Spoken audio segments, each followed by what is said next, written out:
저는 이번 논문 세미나 주제로 칼라 오픈 어반 드라이빙 시뮬레이터를 준비했습니다. 우선 인트로덕션, 릴레이티드 워크 칼라, 그리고 오토노머스 드라이빙 익스퍼리언스 리절트 디스커션으로 구성되어 있는데요.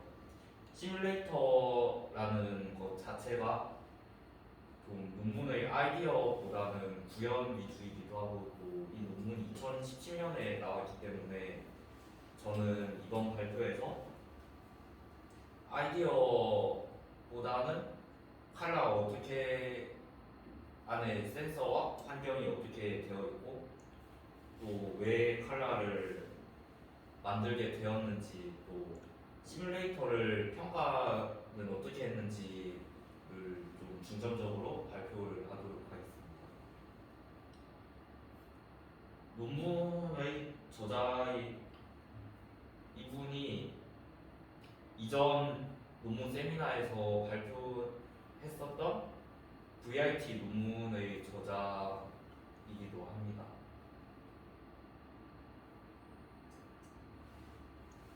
자율주행 연구에 있어서 자율주행이 도시 속에서 사람이 굉장히 많고 굉장히 복잡한 구조를 갖고 있기 때문에 도시에서 학습하기가 굉장히 어렵습니다. 그리고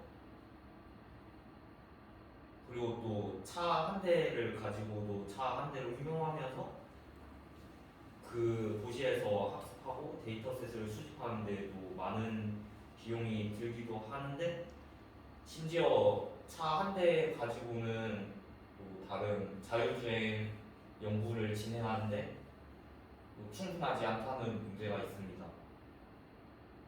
그리고 실제 환경에서 트레이닝을 하고 테스팅을 하는데도 문제가 많이 있기 때문에 시뮬레이터를 자율주행 연구에서 많이 사용합니다. 이전에도 칼라 이외에도 자율주행 연구에 시뮬레이터나 비디오 게임을 사용하는 연구들이 있었는데요. 지금 아래 보시는 왼쪽의 이미지가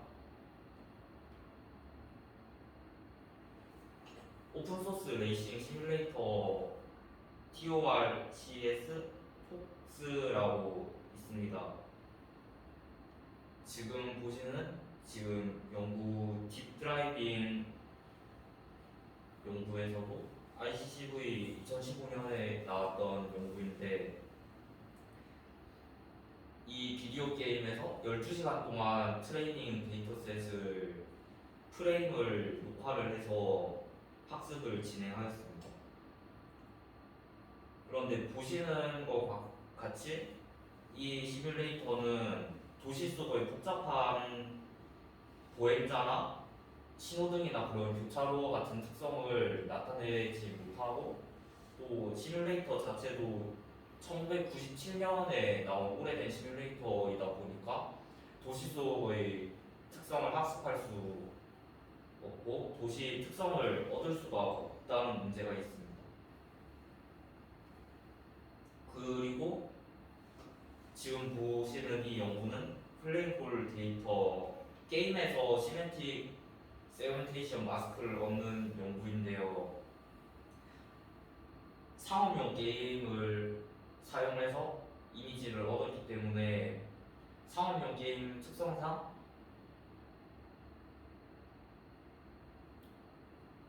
게임을 위해서 만들어졌기 때문에 교통 정책이라든지 보행자나 세밀하게 교통 특성이 반영되지 못했고 또 상업용 게임이기 때문에 클로즈 소스로 제약되어서 데이터를 얻거나 학습을 진행하기 어렵다는 단점이 있습니다.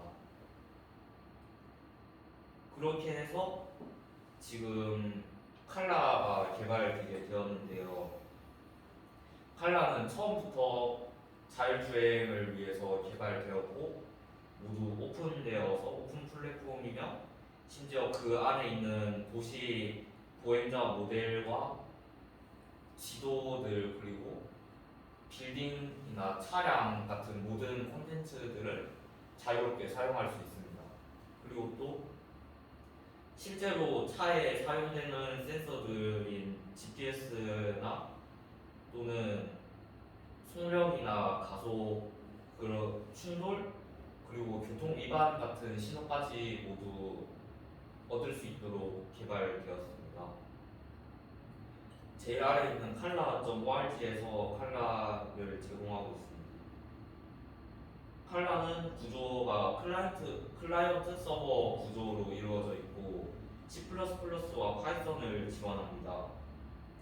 시뮬레이터를 실행하여서 시뮬레이터가 서버 역할을 하여서 지금 관전 모드로 실행이 되었고, 그 위에서 클라이언트를 실행하여서 개별 자동차를 조작하거나 다른 것들을 진행할 수 있습니다. 그리고 지금 보여드리는 칼라의 환경은 논문이 나왔던 2017년이 아니라 가장 최신 릴리즈인 0.9.13 기준으로 제가 말씀드리는 것인데, 이것은 2021년에 릴리즈 되었습니다. 2021년에 릴리즈된 버전에는 기본적으로 제공되는 마을이 10가지가 있습니다.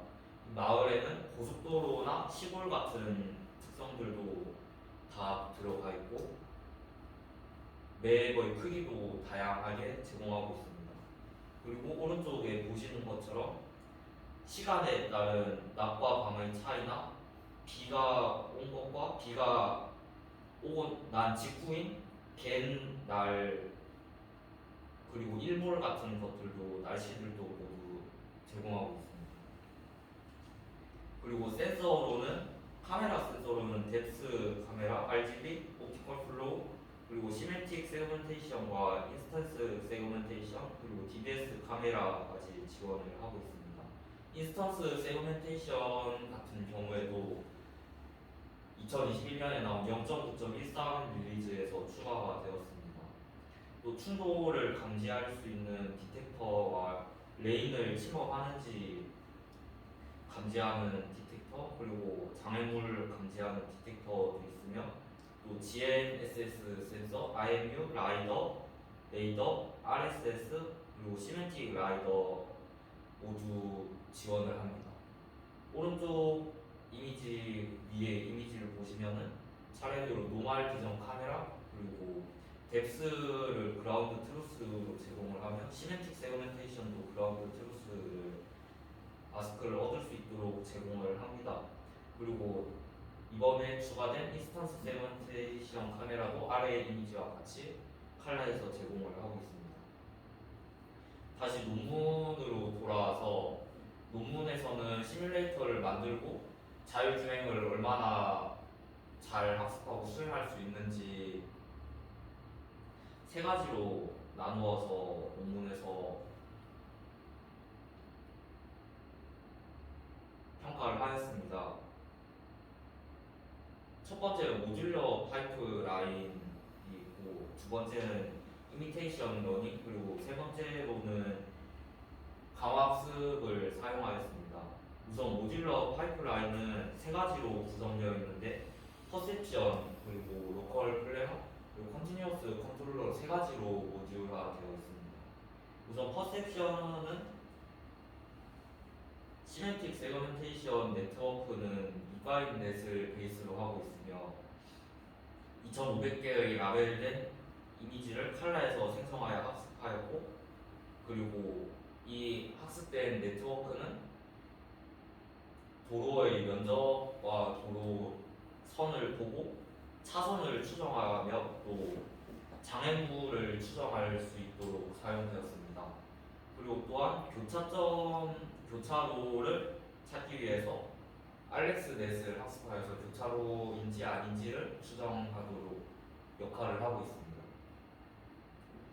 다음 구조인 로컬 플래너는 다섯 가지 플랜으로 구성되어 있는데, 도로를 쭉 따라가는 로드 팔로잉, 왼쪽으로 도는 레프트 턴, 라이트 턴, 그리고 인터섹션 포워드, 하자드 스톱으로 다섯 가지로 구성되어 있으며 차량이 어디로 가는지 목적지를 역할을 합니다. 그리고 컨티뉴어스 컨트롤러는 지금 현재의 포즈와 속도 그리고 경로를 받아서 조향하고 그리고 엑셀로 가속하고 브레이크로 정지하는 동작을 합니다. 그리고 순항 시의 속도는 시속 20을 기준으로 설계되었습니다. 그리고 이미테이션 러닝을 또 다음 평가로 사용하였는데, 이미테이션 러닝은 칼라에서 실제 인간 운전자가 시뮬레이터에서 운전을 한 데이터를 기반으로 학습을 진행하였습니다. 데이터셋은 옵저베이션과 커맨드 액션은 세 가지로 나누어져 있습니다. 옵저베이션은 전방을 보는 카메라에서 들어오는 이미지를 기준으로 하였고, 커맨드는 레인을 따라가는 것과 또 교차로에서 직진하는 것, 좌회전, 우회전, 그리고 이렇게 네 가지로 커맨드가 구성되어 있으며, 액션은 아래 보시는 그림과 같이 옵저베이션과 커맨드가 들어왔을 때 컨트롤러에서 어떤 조향을 해야 하는지 액션이 나오게 되어서 또 액션을 취하고 다음 환경에서 다시 옵저베이션과 커맨드를 통해서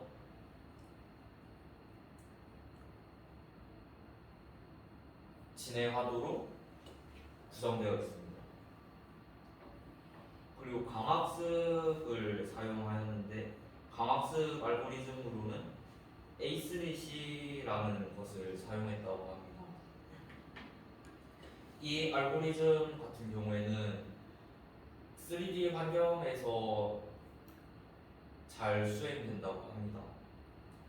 그리고 강학습의 각 에피소드는 목적지에 도착하거나 장애물에 부딪히거나 시간 내에 들어오지 못할 때 종료가 됩니다. 그리고 이때 사용한 리워드는 목적지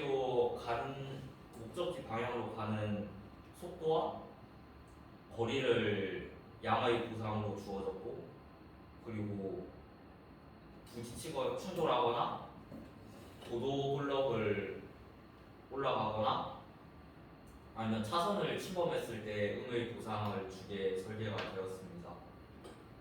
시에는 1000만 건의 시뮬레이션 스텝이 사용되었다고 합니다. 그리고 앞에 설명드렸던 세 가지 방법을 네 가지 태스크에서 진행을 하였습니다. 이때 태스크 각각은 속도 제한과 신호를 무시한 채 진행되었으며, 표에 보이시는 대로 아래로 갈수록 좀 더 어려운 태스크로 진행이 되었습니다. 첫 번째 태스크는 목적지가 시작점 바로 앞에 있는 스트레이트이며, 지도는 타운 1과 타운 2 두 가지로 되었는데, 타운 1에서는 거리가 200m, 타운 2에서는 100m로 진행이 되었습니다. 그리고 그 다음 원 턴은 시작점에서 한번 턴을 해야 도달할 수 있는 곳에 목적지가 있으며, 그리고 내비게이션은 다른 앞서 보았던 바로 앞에 목적지가 있거나 한번 턴을 해야 하는 그런 제한이 없이 그냥 임의로 도착점이 설정되었습니다. 그 다음 내비게이션 및 다이나믹 샤플스는 내비게이션 위의 내비게이션에 동적인 차량이나 보행자 같은 장애물이 추가된 태스크입니다. 실험에서는 타운 1은 트레이닝을 위해 사용되었고 타운 2는 테스팅을 위해 따로 사용되었습니다. 테스팅 25에피소드를 진행하였으며, 타임 리미트는 목적지까지 시속 10km로 진행하였을 때 도달하게 되는 최적의 시간을 계산하여 설정되었고, 시간 안에 목적지에 도착하면 성공으로 간주하여서 결과를 냈습니다.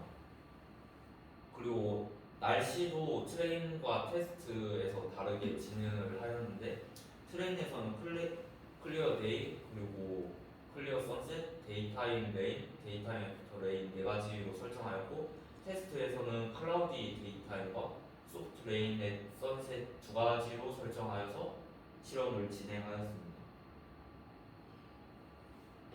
아래 보시는 표는 목적지에 도착하는데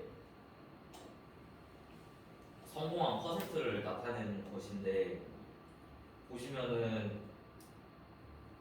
제일 가장 쉬운 그냥 시작점에서 직진하여 도달하기만 하면 되는 스트레이트 태스크에서도 좋지 않은 성과를 대체로 보이고 있습니다. 그래서 이 논문에서는 네 가지 태스크 모두 좋지 않은 성능을 냈기 때문에 또 더 일반화를 해야 한다고 말하고 있으며 그리고 가장 왼쪽이 트레이닝 할 때의 컨디션, 트레이닝 컨디션에서 시행했을 때 성공률인데 트레이닝 컨디션에서 시행했던 성공률보다 다른 환경이 바뀌거나 날씨가 바뀌었을 때 성공률이 확 떨어지게 되어서 시뮬레이터에서 학습을 하고 다른 환경으로 넘어갔을 때에도 일반화 성능이 떨어진다는 것을 문제로 디스커션하고 있었습니다. 그리고 모듈러 파이프라인과 이미테이션 러닝과 강화학습의 엔드투엔드 러닝을 비교하였는데 두 학습 결과는 꽤 비슷하지만 새로운 날씨가 주어졌을 때는 모듈러 파이프라인 방식이 오히려 트레이닝 때보다 성공률이 더 올라갔습니다. 하지만 모듈러 파이프라인이 새 날씨에 적용되었을 때는 성공률이 올라갔지만 새 날씨와 새로운 마을로 가서 진행했을 때는 성공률이 확 떨어지게 되었습니다. 이 부분에서는 처음에는 새로운 날씨가 적용되었을 때는 모듈러 파이프라인이 성능이 향상됐지만 다른 지역으로 갔을 때 또 복합적으로 날씨와 다른 지역 모두 적용되었을 때 성공률이 확 떨어지는 것으로 보아서 엔드투엔드 러닝 방법보다 모듈러 파이프라인이 더 성공률이 더 떨어졌다고 말하고 있습니다. 그 다음으로는 이미테이션 러닝과 리인포스먼트 러닝을 비교했는데요. 리인포스먼트 러닝은 좀 취약하다고 알려져 있다고 논문에서 말하고 있고 또한 실제와 가까운 리얼리스틱한 시뮬레이터를 사용했기 때문에 계속해서 학습을 조정하기 어렵다는 문제가 있었으며 또 이전의 강학습이 해결했던 미로찾기라든지 다른 간단한 게임보다는 시내 주행이 조금 더 어렵다는 문제가 있었습니다. 그리고 데이터 어그먼테이션이나 레귤러제이션 없이 트레이닝이 진행되었기 때문에 리인포스먼트 러닝의 성공률이 더 낮게 나왔다고 논문에서는 분석하고 있었습니다. 그리고 마지막으로 교통위반을 분석했는데요. 교통위반에서도 강학습이 성공률이 가장 낮았습니다.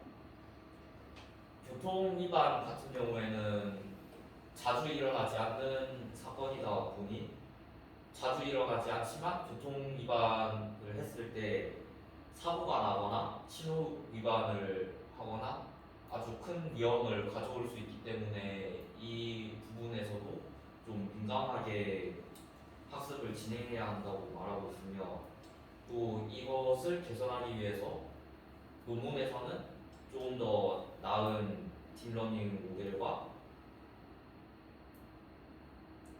또 다른 연구 알고리즘의 발전이 필요하다고 말하고 있습니다.